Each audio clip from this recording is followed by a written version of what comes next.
તો ખેડા જિલ્લાના નડિયાદ ખાતે ટી20 વર્લ્ડ કપમાં ભારતની ભવ્ય જીત બાદ આખા દેશમાં ઉત્સાહ છે। ત્યારે નડિયાદના લાડલા અને ભારતીય ટીમના સ્ટાર ઓલરાઉન્ડર અક્ષર પટેલના નિવાસસ્થાને ખુશીનો પાર નથી। અક્ષરના પરિવારે ફટાકડા ફોડી અને મીઠાઈ વહેંચીને ઐતિહાસિક જીતને વધાવી લીધી છે।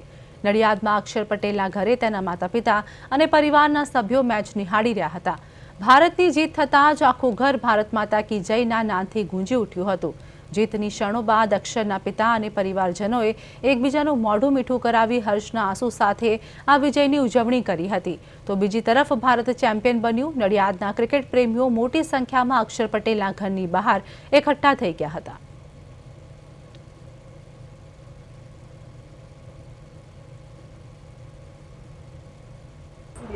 અક્ષર પટેલે વિકેટો લીધી એનો તો આનંદ હતો જ, પણ મને એમ થયું કે નડિયાદ શહેરથી આગળ વધીએ, ખેડા જિલ્લો, ગુજરાત રાજ્ય કે ભારતભરમાં દુનિયામાં જો આપણો ગુજરાતી હોય એ એટલા આનંદમાં આવી ગયા કે અક્ષર પટેલ આજે ચાલી અને એણે સારું।